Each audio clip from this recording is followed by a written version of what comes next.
Good morning students, how are you? Today's topic is main provision of Consumer Protection Act. आज का बेटा हमारा topic है consumer protection act के main provision क्या क्या हैं। इसके प्रोविज़न बेटा कैसे चलेंगे। एक कंज्यूमर को प्रोटेक्शन यदि मिलनी चाहिए तो उसके लिए कंज्यूमर को भी कुछ पता होना चाहिए। The consumer who want to avail the benefit of this act should have the knowledge of the following main provision। बेटा कंज्यूमर जिसे कंज्यूमर की प्रोटेक्शन मिलनी चाहिए और वो बेटा एज अ कंज्यूमर कुछ बेनिफिट लेना चाहता है तो बेटा कंज्यूमर को भी कुछ प्रोविज़न के बारे में नॉलेज होनी चाहिए। इसका मतलब कंज्यूमर को प्रोटेक्शन यदि लेनी है तो कंज्यूमर को अवेयर होना पड़ेगा और कंज्यूमर को कुछ प्रोविज़न के बारे में नॉलेज होनी चाहिए। अब कंज्यूमर को क्या क्या नॉलेज होनी चाहिए बेटा। सबसे पहले कंज्यूमर को पता होना चाहिए कि कंज्यूमर है क्या, कंज्यूमर होते कौन है। तो बेटा मीनिंग ऑफ अ कंज्यूमर, यहाँ हमने सबसे पहले कंज्यूमर का क्या बताना है, मीनिंग बताना है कि कंज्यूमर कौन है। तो कंज्यूमर में बेटा आप सबको पता है एक ऐसा व्यक्ति आता है जो गुड्स और सर्विसेज को खरीदता है, खरीदने के बाद यूज़ में लाता है और यूज़ में लाने के बाद उसे उस प्रोडक्ट को यूज़ में लाने के बाद क्या मिलती है, सेटिस्फेक्शन मिलती है।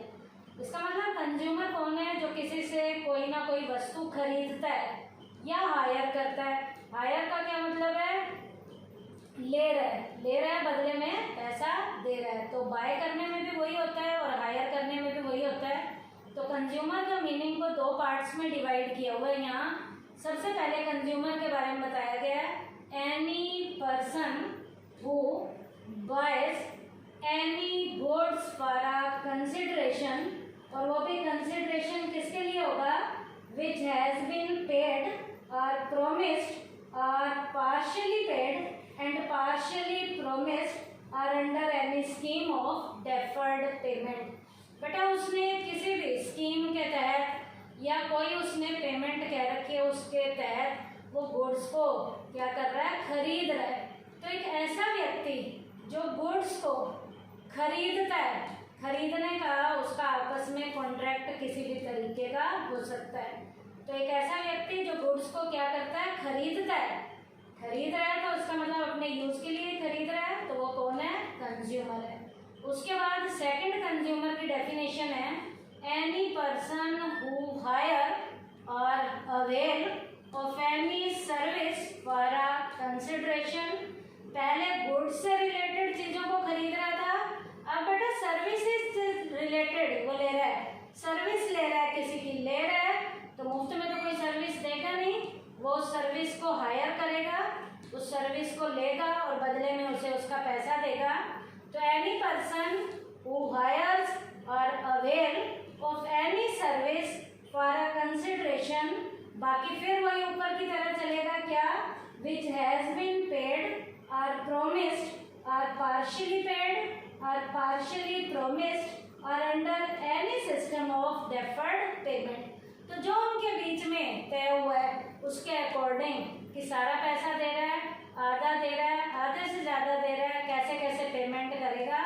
तो एक ऐसा व्यक्ति बेटा जो गुड्स को खरीदता है और एक ऐसा व्यक्ति जो सर्विसेज को हायर कर रहा है या अवेल कर रहा है, वो बेटा किसकी कैटेगरी में आएगा, कंज्यूमर की कैटेगरी में आएगा। तो कंज्यूमर कौन है, जो गुड्स को खरीदता है और सर्विसेज को हायर कर रहा है या अवेल कर रहा है, चाहे उसका सारा पैसा दे रहा है या आधे से ज़्यादा का दे रहा है, या जो है उनके आपस में जो भी तय हुआ है उसके अकॉर्डिंग वो बाद में उन्हें पैसा देगा। तो ये व्यक्ति कौन सी कैटेगरी में है, कंज्यूमर की कैटेगरी में। तो यहाँ बेटा कंज्यूमर का मीनिंग आपको पता होना चाहिए। दूसरा पॉइंट है बेटा ग्राउंड फॉर कंप्लेंट्स। बेटा हम शिकायत कब कर सकते हैं, तो बेटा शिकायत को करने के भी बेटा यहाँ पर 5 तरीके हैं, जिन 5 तरीकों से कंज्यूमर शिकायत कर सकता है।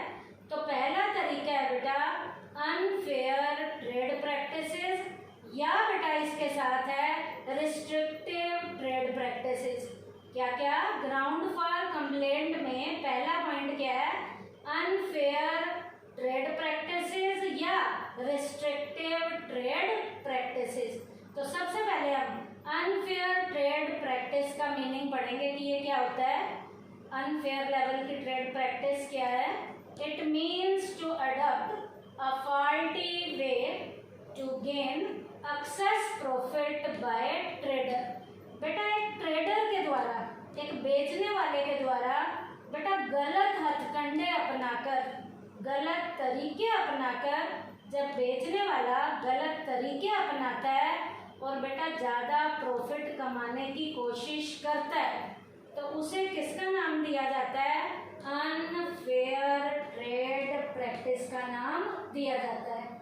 अब यहाँ एग्जांपल दे सकते हो आप। To provide wrong information about goods and services. इसका मतलब ट्रेडर गुड्स की और सर्विसेज के कस्टमर को कैसे इंफॉर्मेशन दे रहा है? रॉन्ग इंफॉर्मेशन दे रहा है। अब बेटा यहाँ पर गलत तरीके से जो अनफेयर लेवल की ट्रेड प्रैक्टिसेस की जाती हैं उसके एग्जाम्पल भी हैं। जैसे पहला एग्जाम्पल है to launch gift schemes. Gift की स्कीम्स लॉन्च की हैं।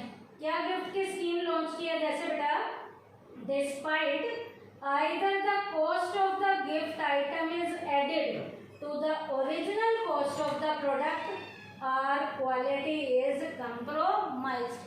बेटा क्वालिटी के साथ कंप्रोमाइज करके प्रोडक्ट के साथ क्या दे दिया जाता है? गिफ्ट दे दिया जाता है। तो ये गिफ्ट दिया गया है, क्वालिटी घटिया कर दी और उस क्वालिटी को घटिया करने के साथ प्रोडक्ट के साथ गिफ्ट दे दिया जिससे कस्टमर उस प्रोडक्ट की ओर अट्रैक्ट हो जाता है। कौन सी प्रैक्टिस से? अनफेयर ट्रेड प्रैक्टिस से। उसके बाद है to not follow the prescribed standard. बेटा ट्रेडर माल को बेचने के प्रेस्क्राइब्ड वाले जो स्टैंडर्ड भी फॉलो करने चाहिए उन स्टैंडर्ड को भी वो फॉलो नहीं कर रहा। एक और भी है, थर्ड पॉइंट है टू रिसोर्ट टू होर्डिंग। जमाखोरी को बढ़ावा दे रहा है, माल को जबरदस्ती गोदाम में बंद करके रख रहा है। Even in case of availability of the product जबकि मार्केट में अवेलेबल है और जानबूझ के कह दिया कि प्रोडक्ट है ही नहीं, दबा के प्रोडक्ट को रखा गया है। अब दबा के प्रोडक्ट को रखा गया है तो ये क्या कहा गया कि प्रोडक्ट नहीं है। अब जैसे बेटा कस्टमर कहेगा कि मुझे प्रोडक्ट चाहिए ही चाहिए, चाहे ज़्यादा कीमत पे दे दो, तो वही ट्रेडर उस माल को जो उसने गोदाम में छुपा के रखा हुआ है उसे निकाल के ले आता है और कस्टमर को महंगे दामों पर बेच देता है। तो बेटा ग्राउंड फॉर कंप्लेंट में ये पॉइंट था unfair trade practice. Unfair trade practice में ट्रेडर क्या करता है बेटा? गलत तरीके अपनाता है। क्या करने के? ज़्यादा प्रॉफिट कमाने के। इसमें लॉन्च गिफ्ट स्कीम्स भी हो सकती हैं, to not follow the prescribed standard भी हो सकते हैं और तीसरा बेटा टू रिसोर्ट ऑफ होर्डिंग, जमाखोरी को भी बढ़ावा दिया जा सकता है। अब इसी में ग्राउंड फॉर कंप्लेंट में अनफेयर ट्रेड प्रैक्टिसेस के साथ ही एक और भी है रिस्ट्रिक्टिव ट्रेड प्रैक्टिस। अब बेटा रिस्ट्रिक्टिव ट्रेड प्रैक्टिस क्या है? It means selling and services on some condition to consumer by the trader. बेटा सर्विसेज को कस्टमर को दिया तो जा रहा है लेकिन वो सर्विसेज कस्टमर को कुछ कंडीशन पे दी जा रही हैं। वो सर्विसेज कस्टमर को कुछ कंडीशन के कारण दी जा रही हैं।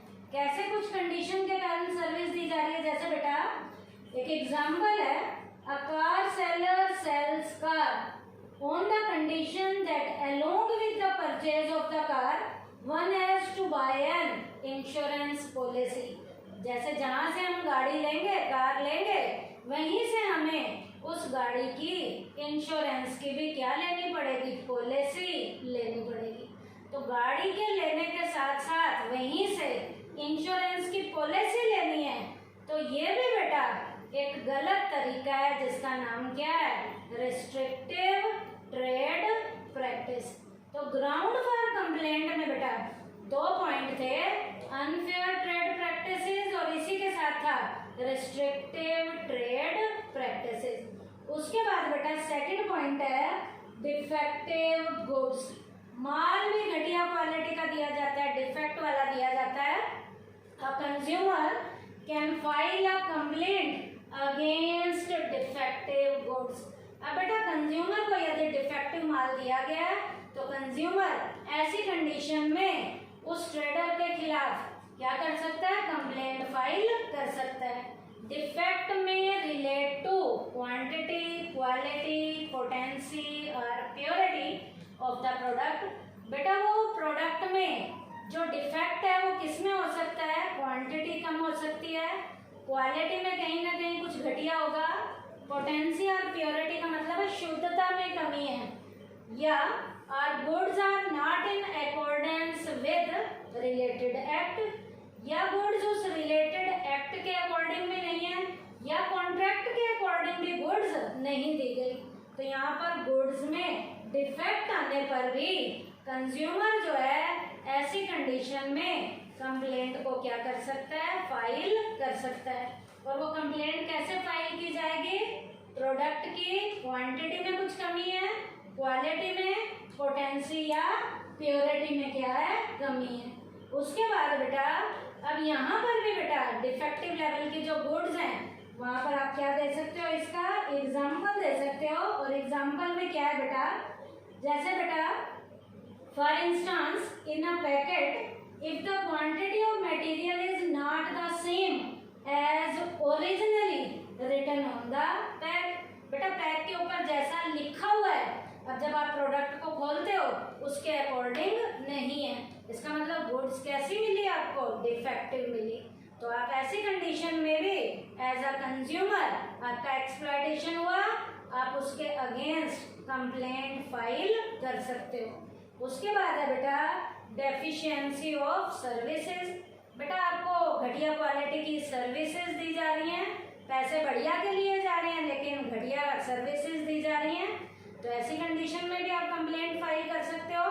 सर्विसेज में डेफिशिएंसी कैसे होगी बेटा, under this act the consumer concern can file a complaint against defective और अंडर रेटेड सर्विसेज। बेटा सर्विस जैसी कही है उसके अकॉर्डिंग सर्विस नहीं दी गई है, इसका मतलब जो कहा गया था उसके अकॉर्डिंग अब आपको सर्विसेज नहीं मिल रही, कुछ घटिया क्वालिटी की सर्विसेज मिल रही है, तो ऐसी कंडीशन में भी आप कंप्लेंट फाइल कर सकते हो। यहाँ पर भी बेटा कुछ एग्जांपल आप दे सकते हो, क्या, unnecessary delay in providing loan by the banks. Loan आपका बैंक से सैंक्शन हो चुका है लेकिन जानबूझकर लोन का पैसा देने में देरी की जा रही है, या unnecessary delay in giving final touches to the claim by the insurance company.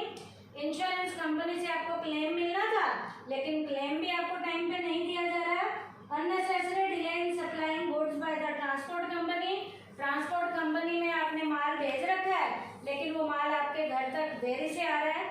तो ऐसी बेटा सर्विसेज जो आपको गलत तरीके से या घटिया क्वालिटी की सर्विसेज दी जा रही हैं, तो एज अ कंज्यूमर आप जो है कंप्लेंट फाइल कर सकते हो। उसके बाद है एग्जेसिव चार्जिंग ऑफ प्राइस।